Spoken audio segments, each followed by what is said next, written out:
Hello student, welcome to Chartered Coaching Classes. I am Ajay Kishan Sharma and I am going to start the new practice set 1.2 of similarity chapter.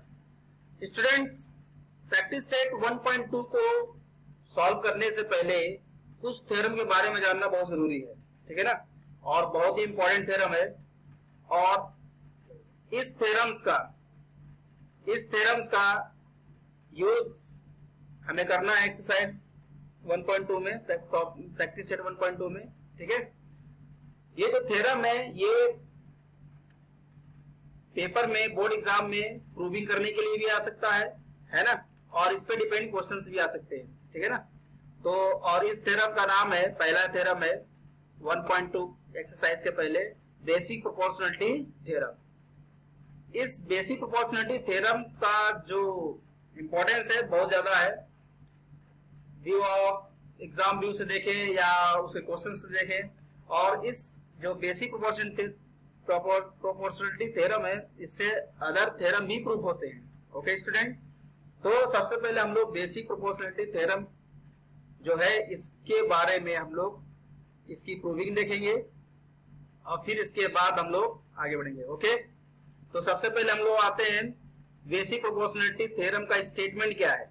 Statement ये है, if a line parallel to a side of a triangle intersect the remaining sides in two distinct points, then the line divides the sides in the same proportion। ठीक है ना, मतलब diagram में देखो, जैसे अगर ये ट्राइंगल ABC है, ठीक है, और ये BC के पैरेलल एक लाइन L है जो AB और AC को P और Q पॉइंट पे इंटरसेक्ट करता है, ठीक है ना। तो क्या कह रहा है इसमें, देखो, then the line divide the side in the same proportion, मतलब कि जो AP upon PB equal to AQ upon QC होगा। ओके स्टूडेंट, स्टेटमेंट समझ में आ गया। अब इसकी प्रूविंग देखते हैं। तो प्रूविंग में हम लोग कैसे प्रूव करते हैं, सबसे पहले गिवन, तो गिवन में क्या होगा, in a triangle ABC line L parallel to line BC, line बोले या ये इसकी साइड BC बोल सकते हैं, ठीक है ना, and line L intersect AB and AC in points P and Q respectively, ठीक है। P और Q पे क्या करता है, इंटरसेक्ट करता है, ठीक है। प्रूफ क्या करना है हमें, प्रूफ ये करना है AP upon PB equal to AQ upon QC, ये हमें प्रूफ करना है, ये देखो ध्यान से, ठीक है ना, AP upon PB equal to AQ upon QC, ठीक है। इसमें क्या करेंगे हम लोग, PC और BQ को ज्वाइन कर देते हैं, तो कंस्ट्रक्शन में आ जाएगा join segment PC and segment BQ। यहां तक क्लियर हुआ सभी को। तो गिवन, टू प्रूव और कंस्ट्रक्शन हो गया। अब बात करेंगे हम लोग इसका प्रूफ का, कैसे प्रूफ करेंगे इसका। तो दो ट्राइंगल देखो, इसमें ट्राइंगल APQ, ये जो ट्राइंगल है ना APQ, और ट्राइंगल PQB, ये जो ट्राइंगल है, देखो ये एक ही ट्राइंगल AQB में है, दोनों ट्राइंगल, तो इसकी हाइट सेम हो जाएगी, ठीक है ना। और बेस हम लोग क्या ले लेंगे, PA और PB, यहाँ पे भी लिखा हुआ देखो ध्यान से। Triangle APQ and triangle PQB have equal Heights. मैंने क्या बोला कि ये ट्राइंगल और ये जो ट्राइंगल है इन दोनों की हाइट सेम है, इसलिए area of triangle APQ upon area of triangle PQB equal to क्या होगा, AP अपॉन PB। क्या होगा, AP अपॉन PB। हाइट अगर सेम होता है तो किसके प्रोपोर्शन में होता है, उसके बेस के प्रोपोर्शन में होता है, ठीक है ना। इसको इक्वेशन नंबर 1 डाल लेते हैं, और ये by area proportionate to bases, मतलब बेस के प्रोपोर्शन में होगा। क्यों, क्योंकि हाइट जो है वो सेम है, ठीक है ना। सेम कंडीशन हम लोग इन ट्राइंगल APQ और PQC में कर देखते हैं, ठीक है ना। इसमें भी ये देखो हाइट दोनों की सेम रहेगी, क्योंकि एक ही ट्राइंगल के अंदर दो ट्राइंगल है। Okay, understand. तो area of triangle APQ, area triangle APQ और एरिया ट्राइंगल PQC का रेशियो जो होगा क्या होगा, AQ अपॉन QC, यानी कि by area proportional to basis. यहाँ पे भी लिखा है, देखो ध्यान से, इक्वेशन नंबर 2 डाल दिया, by area proportional to bases, ठीक है ना। तो दो इक्वेशन बन गया, है ना। इन्हीं दोनों को हमें इक्वल प्रूव करना है। तो देखो इसमें भी APQ आ रहा है, इसमें भी APQ आ रहा है। अब देखो यहाँ पे PQB है, यहाँ पे PQC है, मतलब ये जो ट्राइंगल है अगर इसका एरिया इस ट्राइंगल के एरिया के इक्वल हो जाएगा तो हमारा प्रूविंग कंप्लीट हो जाएगा, ठीक है। तो हम लोग अब इसी पॉइंट पे डिस्कस करेंगे अगले स्टेप में। देखो segment PQ is common base, ये PQ जो है ना ये दोनों में कॉमन है ना, इसमें भी और इसमें भी, ट्राइंगल PQB में और ट्राइंगल PQC में, ठीक है। और ये इसके पैरेलल है, यानी कि जो PQ है वो किसके पैरेलल है, BC के पैरेलल है। तो segment PQ parallel to segment BC, hence triangle PQB यानी जो PQB जो है और ट्राइंगल PQ जो C है वो क्या होगा, दोनों इक्वल हाइट रखेंगे, ठीक है ना। क्या लिखा है, इक्वल हाइट, दोनों की हाइट क्या होगी, सेम, क्योंकि दो पैरेलल लाइन है तो उनकी बीच की हाइट हमेशा क्या होती है, सेम रहती है, ठीक है ना। तो ये दोनों का बेस सेम हो गया, हाइट भी सेम हो गया, तो इसका मतलब क्या हो गया, थर्ड कंडीशन कि एरिया सेम हो जाएगा। हम लोगों ने फर्स्ट वाले एक्सरसाइज के पहले हम लोगों ने पढ़ा था कि अगर दो ट्राइंगल है उसका बेस और हाइट अगर सेम है तो उनका एरिया भी सेम होता है। तो उसी कंडीशन के बेसिस पे इन दोनों का एरिया क्या हो गया, सेम हो गया, यानी area of triangle PQB equal to area of triangle PQC। ये थर्ड इक्वेशन डाल दिया। अब देखो फ्रॉम 1, 2 एंड 3 ये तीनों इक्वेशन जो है उनको अगर देखा जाए ध्यान से तो area of triangle APQ upon area of triangle PQB equal to area of triangle APQ upon area of triangle PQC, ये दोनों क्या हो गए, इक्वल हो गए। क्यों, क्योंकि देखो न्यूमरेटर तो सेम था ही और नीचे वाला को हमने सेम किया था इक्वेशन नंबर 3 में, देखा अभी आप लोगों ने, ठीक है। ये दोनों क्या हो गए, इक्वल हो गए। तो इक्वल हो गए तो इनका रेशियो इक्वल कर देते हैं फिर, यानी फ्रॉम इक्वेशन 1 और फ्रॉम इक्वेशन 2 देखो क्या आया, AP upon PB equal to AQ upon QC। Understand. तो ये हो गया हमारा प्रूफ हो गया, यानी hence the theorem of basic proportionality is proof. और इस थ्योरम को, ये जो बेसिक प्रोपोर्शनलिटी थ्योरम है ना, ये इस थ्योरम को हम लोग थेल्स थ्योरम भी कहते हैं। Basic proportionality theorem is also known as Thales theorem, ठीक है ना, क्योंकि इसको थेल्स ने बताया था इसलिए इसका थेल्स थ्योरम भी नाम दिया जाता है, ठीक है ना, कहीं कहीं बुक में आपको मिल जाएगा। ओके, तो समझ में आया फर्स्ट थ्योरम। अब इसके कन्वर्स की बात करते हैं। तो कन्वर्स में क्या है भाई, बेसिक प्रोपोर्शनलिटी थ्योरम में क्या था कि अगर पैरेलल है तो उनका साइड डिवाइड होता है उनका रेशियो इक्वल था। इसमें क्या होगा कि अगर साइड जो डिवाइड है अगर रेशियो इक्वल है तो वो लाइन पैरेलल हो जाएगी, यानी कि if a line divides any two sides of a triangle in the same ratio then the line is parallel to the third side.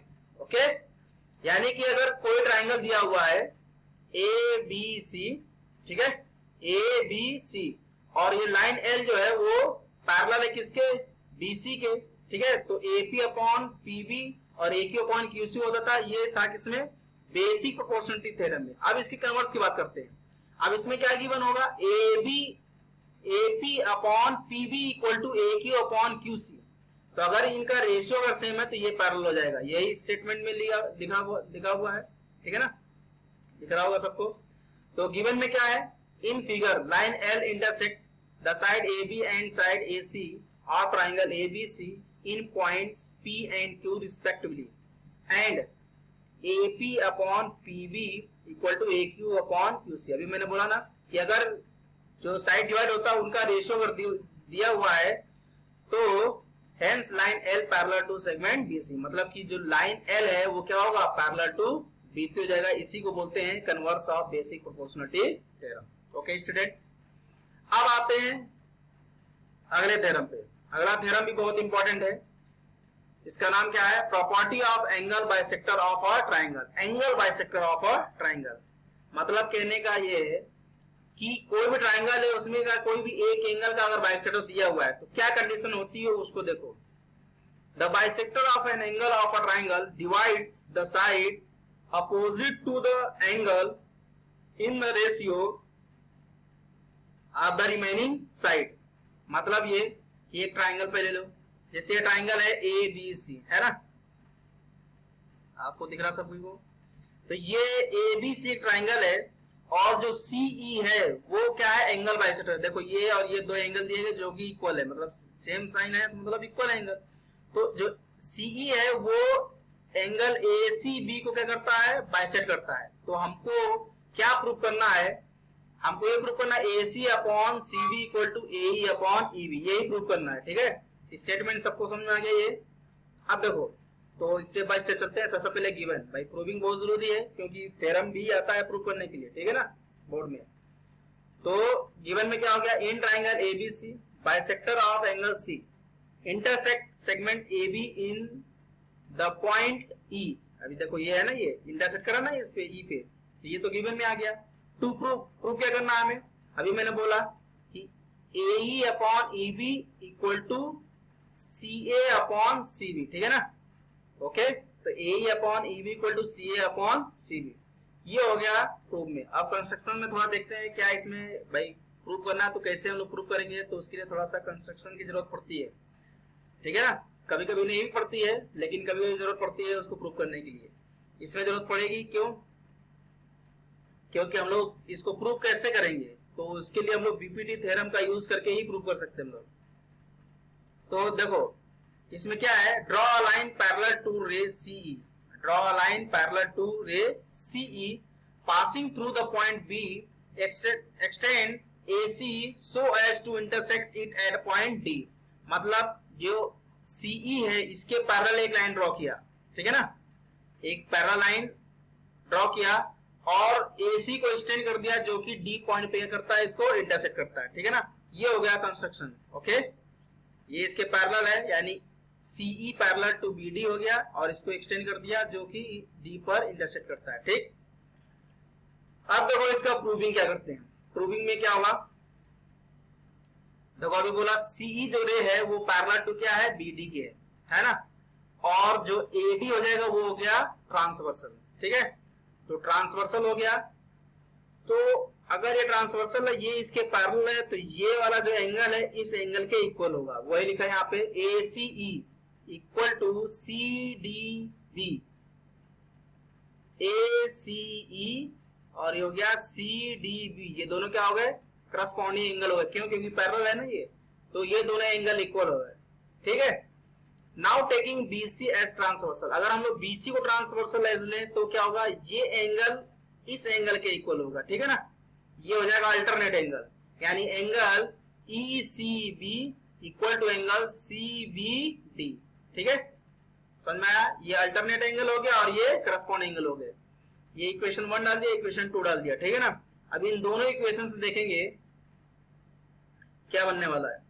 तो देखो ACE और BCE ये तो गिवन ही था कि ये एंगल बाइसेक्टर है, तो दोनों एंगल इक्वल होंगे, ठीक है ना। तो इक्वेशन 1, 2 और 3 को अगर मिक्स कर दिया जाए तो क्या मिलेगा हमें, CBD यानी CBD इक्वल टू CDB, यानी ट्राइंगल BCD में देखो ये एंगल और ये एंगल इक्वल हो गए। अगर ये एंगल और ये एंगल इक्वल हो गया तो इसका मतलब ये दोनों साइड इक्वल हो जाएंगे। वही अगला कंडीशन लिखा हुआ है, देखो triangle CBD is an isosceles triangle, मतलब क्या, अगर ये एंगल इस एंगल के इक्वल है तो ये क्या हो जाएगा, दो एंगल इक्वल है, यानी ये आइसोसेलेस ट्राइंगल बना कि नहीं बना। ये तो आइसोसेलेस ट्राइंगल बना तो साइड जो CB होगा वो साइड CD के इक्वल हो जाएगा। इक्वेशन नंबर 4 डाल दिया। ओके, अब देखो नाउ इन ट्राइंगल ABD, अब इस ट्राइंगल में देखो, ठीक, ध्यान से देखें, ये इसके पैरेलल है, तो पैरेलल है तो ये तो कंडीशन लिखा ना पैरेलल, ये इसके पैरेलल है तो हम लोग BPT यूज कर सकते हैं। तो according to BPT theorem AE upon EB equal to AC upon CD, AE upon EB equal to AC upon CD, और CD किसके इक्वल है, CB के इक्वल है, वो अगले पॉइंट में लिख देंगे। देखो CD जो है किसके इक्वल है, CB के इक्वल है ना। तो AE upon EB equal to AC upon CD जब क्या होगा, AE upon EB equal to AC upon CB। ये इक्वेशन नंबर कहां से लिया था, ये 4th से और 5th से लिया, इन दोनों को कंबाइन कर दिया, यहां से ये इक्वल हो गया ना, ये इसके कंडीशन से ये क्या मिल गया हमें, AE upon EB equal to AC upon CB, और यही तो हमें प्रूव करना था। ओके स्टूडेंट, समझ में आया सभी को। अब अगला आता है converse of angle bisector property. Okay, ये हम लोग नेक्स्ट वीडियो में डिस्कस करेंगे। Okay student.